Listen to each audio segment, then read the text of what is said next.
Hey, have you flown through Newark Airport recently? Maybe found yourself white-knuckling it, rushing for a connection. Yeah.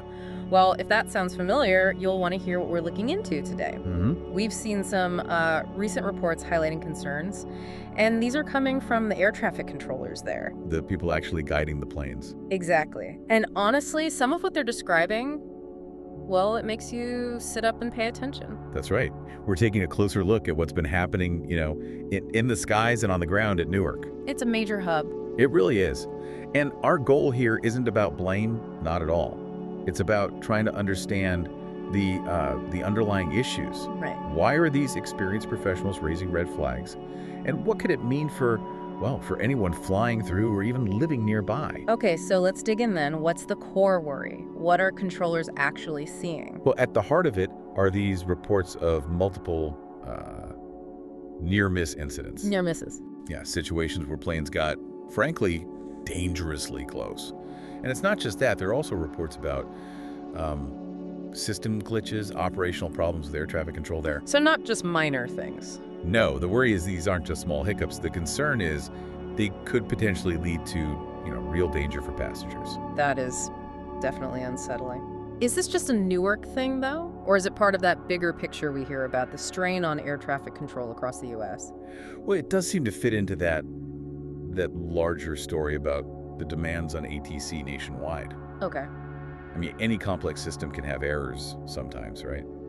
But the frequency, the number of these reports at one major airport like Newark, it suggests it might be more than just, isolated mistakes. Hints at something bigger. Yeah, maybe potential systemic issues that really need a closer look. So who's affected here? Obviously, passengers first and foremost. Mhm. But are there other ripple effects? Well, absolutely. The main concern is, of course, the safety of the millions of people using Newark every year.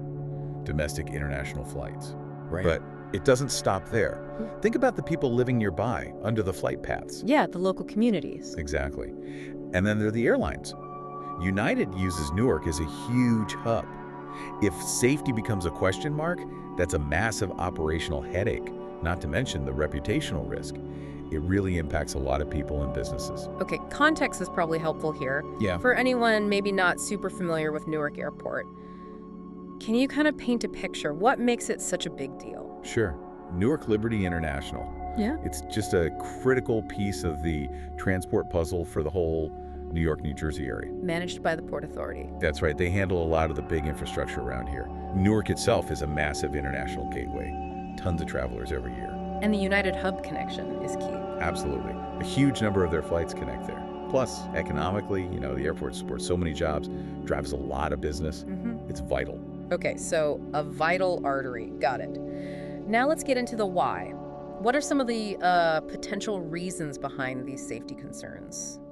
The reports mention a few ideas. Yeah, one thing that keeps coming up is a plan put in place during the Trump administration's first term. Okay. Some air traffic controllers have reportedly said they believe this plan, maybe unintentionally, has added to the problems they're seeing now. How so? What kind of plan?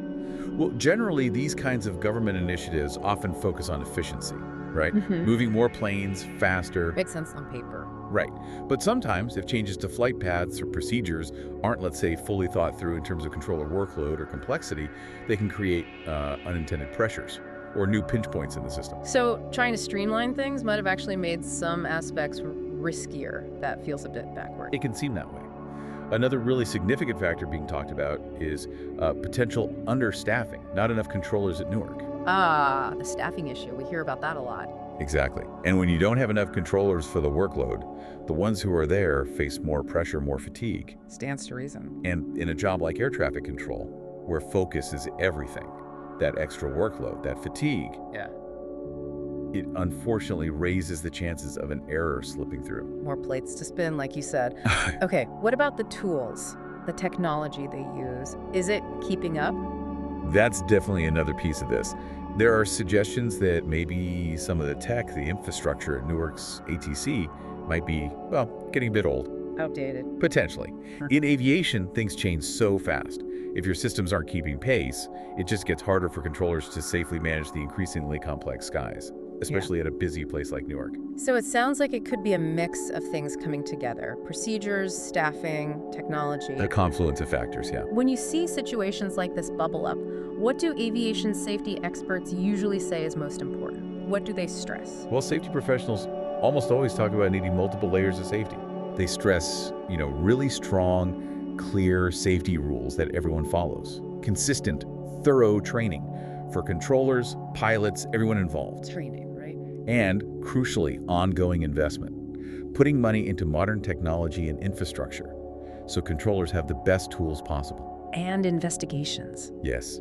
When concerns like these arise, they often recommend an independent, impartial investigation to really dig deep and find any root causes. Makes sense. And what about the controllers themselves? Their unions, what would they likely be asking for here? Oh, you can bet.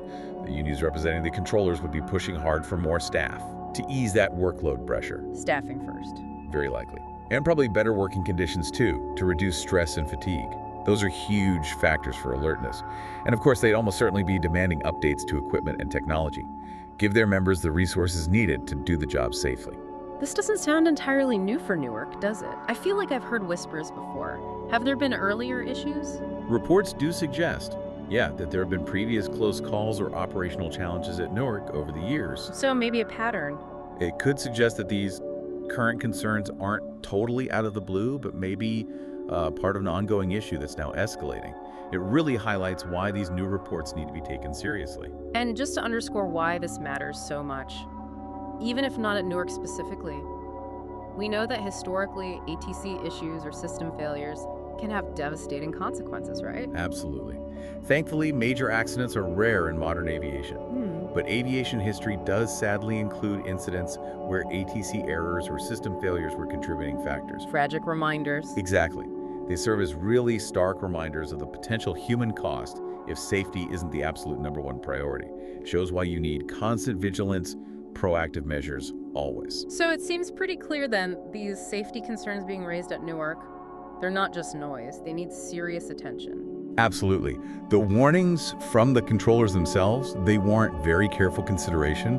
A thorough look at the whole situation seems essential, just to ensure safety for everyone flying and for the people living nearby this really vital airport. Which leaves us, and you listening, with a really important question to think about, doesn't it? In this incredibly complex world of a major airport like Newark, with all the pressure for flights to be on time, for efficiency, is that drive potentially overshadowing the fundamental need for safety? That's the balancing act, isn't it? It really is. Definitely something to ponder as we all navigate these increasingly busy skies. Yeah. Thanks for joining today's chat on Your Daily English Spark. If you enjoyed this session and want to keep improving your English, don't forget to like, subscribe, and hit the notification bell. What topic would you like us to cover next? Let me know in the comments. And don't miss our next episode, where we'll dive into mastering small talk. See you next time.